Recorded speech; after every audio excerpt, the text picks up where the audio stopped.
جب سے مہک سے گھر کے تمام اختیارات لے کے آصف صاحب نے فبیہہ کو سونپے ہیں، مہک بھی فیصلہ کر لیتی ہے کہ نہ صرف فبیہہ سے اپنے تمام اختیارات واپس لے کے رہے گی، بلکہ فبیہہ کو سب گھر والوں کی نظروں میں ایسا گرائے گی کہ فبیہہ بھی یاد رکھے گی کہ اس نے کس سے ٹکر لی تھی۔ کیونکہ فبیہہ نے جس طرح سے آصف صاحب سے بات کی تھی کہ ابو اب چونکہ مہک بھابھی ماں بننے والی ہیں اور ماں بننے کی ذمہ داری ہی خود بہت بڑی ہوتی ہے، میں نہیں چاہتی کہ گھر کی بھی تمام ذمہ داری مہک بھابھی کے سپرد کی جائے، بلکہ میں سوچ رہی تھی کہ اگر آپ یہ ذمہ داری مجھے سونپ دیں تو میں جو ہر وقت اپنی مرحوم ماں کو یاد کر کے اداس رہتی ہوں، جب گھر کے کاموں میں مصروف ہوں گی تو ماں کی یاد بھی کم آئے گی، اور دوسرا یہ کہ اس طرح میں مہک بھابھی کی مدد بھی کر دوں گی۔ اب آصف صاحب کو تو فبیہہ کی یہ چلاکی سمجھ نہیں آتی، وہ تو بلکہ فبیہہ کی تعریف کرتے ہیں کہ بیٹا جس طرح سے تم نے یہ سمجھداری کی بات کی ہے،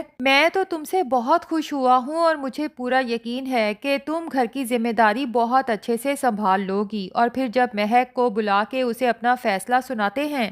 تو مہک کے تو جیسے تن بدن میں آگ لگ جاتی ہے، جبکہ فبیہہ طنزیہ مسکراہٹ مہک پہ پھینکتے ہوئے کہتی ہے کہ بھابھی آپ بالکل فکر نہ کریں، جس طرح آپ نے گھر کی ذمہ داری سنبھال رکھی تھی نا، اب میں بالکل اسی طرح سے سارا گھر سنبھال لوں گی۔ اب مہک تو اپنے کمرے میں جا کے خوب روتی ہے، جبکہ فبیہہ بھی مہک کے کمرے میں آتی ہے اور کہتی ہے کہ بھابھی آپ کے ذمے میں کچھ کام لگا رہی ہوں، بہتر یہی ہے کہ وقت پہ سب کام ہو جانے چاہیے، کیونکہ آپ کو تو پتہ ہے نا کہ ابو کو صبح ناشتے کی اور پھر سب گھر والوں کو کھانا بھی جلدی کھانے کی عادت ہے، جیسا کہ آپ نے کہا تھا کہ امی دوپہر کا کھانا بھی ذرا جلدی تیار کر لیتی تھیں، تو اب آپ کے ذمے میں دوپہر کا کھانا اور صبح کا ناشتہ لگا رہی ہوں، رات کا کھانا میں ایمان کے ذمے لگا دوں گی، بس مجھے کام وقت پہ چاہیے۔ مہک فبیہہ کو یاد کراتی ہے کہ ابو کے سامنے تو اس نے یہی کہا تھا کہ مہک بھابھی کو اب ریسٹ کی ضرورت ہے، اسی لیے تم ساری گھر کی ذمہ داری سنبھال رہی ہو،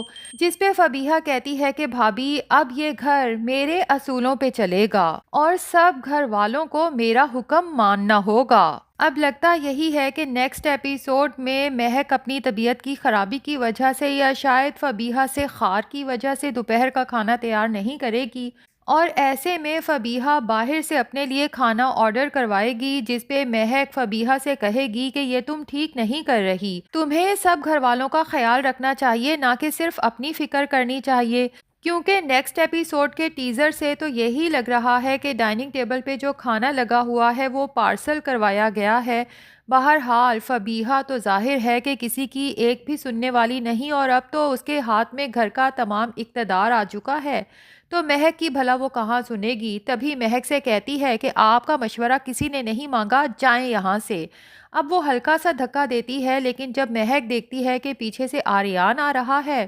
تو وہ ڈرامہ کرتے ہوئے یوں شو کراتی ہے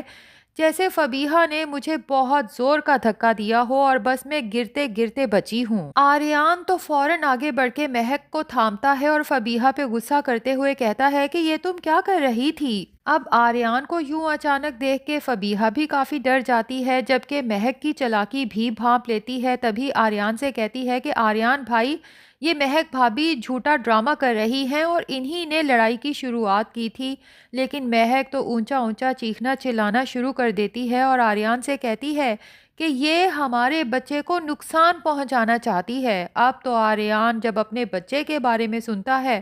تو بس وہ آؤٹ آف کنٹرول ہو جاتا ہے اور فبیہہ پر ہاتھ اٹھانے ہی لگتا ہے، لیکن بڑی مشکل سے خود پہ کنٹرول کر کے فبیہہ سے کہتا ہے کہ دل تو میرا چاہتا ہے کہ تمہارے منہ پہ ایک زوردار تھپڑ ماروں، لیکن میری تربیت مجھے عورت پہ ہاتھ اٹھانے سے روک رہی ہے، کیونکہ آریان سب کچھ برداشت کر سکتا ہے لیکن اپنے ہونے والے بچے کا نقصان کسی طور برداشت نہیں کر سکتا۔ ویسے بھی اللہ تعالیٰ نے اتنی منتوں مرادوں کے بعد تو انہیں یہ خوشخبری دی ہے۔ بہرحال آریان فبیہہ کو باہر کی طرف دھکا دیتے ہوئے کہتا ہے کہ میری نظروں سے اوجھل ہو جاؤ۔ اب فبیہہ بھی جب سامنے سے المیر کو آتے ہوئے دیکھتی ہے تو آنکھوں میں بڑے بڑے آنسو لا کے بیچاری سی شکل بنا کے رونا شروع کر دیتی ہے،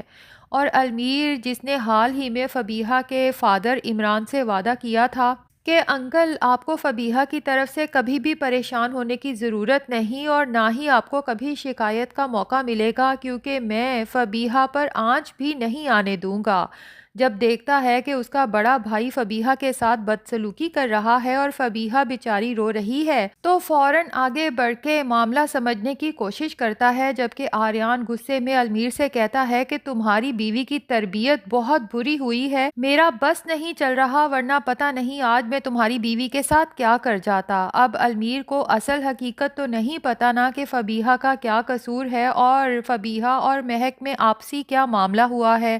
وہ تو آریان کی بات سن کے شدید غصہ ہوتا ہے اور دونوں بھائی دست و گریباں ہو جاتے ہیں۔ المیر تمام عزت لحاظ بالائے طاق رکھتے ہوئے اپنے بڑے بھائی آریان سے کہتا ہے کہ جو شخص میری بیوی کے ساتھ بدتمیزی کرے، اس کی عزت پامال کرے، وہ میرا بھائی نہیں ہو سکتا۔ اور پھر آریان کا گریبان پکڑ کے کہتا ہے کہ یہ ظالم ہے۔ اب باہر شور شرابہ سن کے آصف صاحب بھی جب باہر آتے ہیں تو سامنے کا منظر دیکھ کے آصف صاحب کے پاؤں تلے سے تو جیسے زمین سرک جاتی ہے۔ انہیں یقین ہی نہیں ہوتا کہ میرے بیٹے یوں آپس میں لڑ بھی سکتے ہیں۔ بڑی مشکل سے دونوں کو آپس میں چھڑواتے ہیں اور پھر اندر جا کے افسردہ بیٹھ جاتے ہیں۔ اب شاہویر اور ایمان، جنہیں تمام معاملات کا پتہ ہی نہیں تھا، جب آصف صاحب کو اداس پریشان کمرے میں بیٹھا دیکھتے ہیں تو اتنا تو سمجھ جاتے ہیں کہ گھر میں سبھی کا موڈ خراب ہے، یقیناً کوئی بڑی بات ہوئی ہے۔ بہرحال جب انہیں آصف صاحب سے سارے معاملے کا پتہ چلتا ہے تو دونوں ہی بہت افسردہ ہوتے ہیں، جبکہ آصف صاحب کہتے ہیں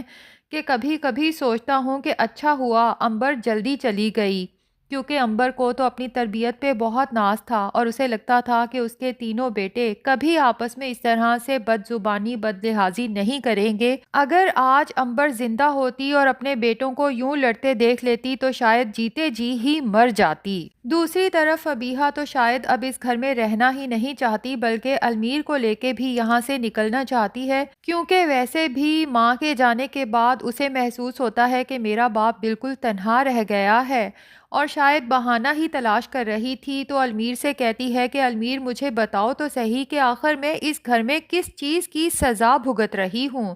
تو مہک بھی بول اٹھتی ہے کہ فبیہہ تم اپنے جھوٹ کی سزا بھگت رہی ہو، لیکن ایک بات یاد رکھنا، دیر سے یا جلدی صحیح سچ سامنے آتا ضرور ہے۔ اب لگتا تو یہی ہے کہ المیر فبیہہ کو لے کے گھر چھوڑ کے چلا جائے گا، جبکہ دوسری طرف مہک کو بھی موقع مل جائے گا خود کو سچا ثابت کرنے کے لیے آریان کے سامنے کہ میں نے آپ سے کہا تھا نا کہ آپ کے بھائی آپ کے ساتھ مخلص نہیں ہیں، شکر کریں کہ آپ نے اپنے ابو کی دکان واپس خریدنے کے لیے اپنا حصہ انویسٹ نہیں کیا، ورنہ آج آپ پچھتا رہے ہوتے۔ ان بھائیوں کے ساتھ مل کے آپ کام کرنے کا سوچ رہے تھے جنہیں آپ کے بڑے بھائی ہونے کا ذرا برابر بھی لحاظ نہیں، اور تو اور انہیں تو آپ کی ہونے والی اولاد کا بھی خیال نہیں۔ یہاں آریان بھی سوچنے پہ مجبور ہو جائے گا کہ مہک ٹھیک کہتی ہے اور اپنے باپ کو اپنا فیصلہ سنا دے گا کہ ابو، میں آپ کی دکان واپس خریدنے کے لیے پیسے انویسٹ نہیں کر سکتا، میں نے اس پہلو پہ بہت سوچا، لیکن اب جو کچھ ہو چکا ہے میرے خیال سے اس کے بعد ہمیں آپس میں مل کے کاروبار کرنے کا سوچنا بھی نہیں چاہیے۔ اب یوں آریان اور المیر تو اپنی اپنی جان چھڑا لیں گے اور اپنے اپنے حصے بھی بچا لیں گے، پیچھے رہ گیا شاہویر جو دل سے چاہتا ہے کہ ابو کی خواہش پوری ہو، کیونکہ یہ صرف اس کے ابو کی ہی نہیں بلکہ اس کی مرحوم ماں کی بھی خواہش تھی۔ لگتا یہی ہے کہ شاہویر اور ایمان دونوں مل کے اپنے ابو کی وہ دکان خریدیں گے اور آصف صاحب کو سرپرائز دیں گے، اور ایمان جو فبیہہ اور مہک دونوں سے بہت مختلف ہے، یقیناً اپنی سمجھداری سے نہ صرف تمام گھر والوں کو پھر ایک جگہ اکٹھا کرے گی بلکہ سب کے دلوں میں جو غلط فہمیاں پیدا ہو چکی ہیں انہیں بھی دور کرنے میں بھرپور کردار ادا کرے گی۔ تو ناظرین، مجھے تو ان تینوں بہوؤں میں سے سب سے سمجھدار ایمان لگتی ہے۔ آپ کو ایمان، فبیہہ اور مہک میں سب سے سمجھدار کون لگتی ہے؟ کمنٹس میں ضرور بتائیں۔ ہمارا ریویو پسند آیا ہے تو ویڈیو کو لائک اور چینل کو سبسکرائب بھی کر دیں۔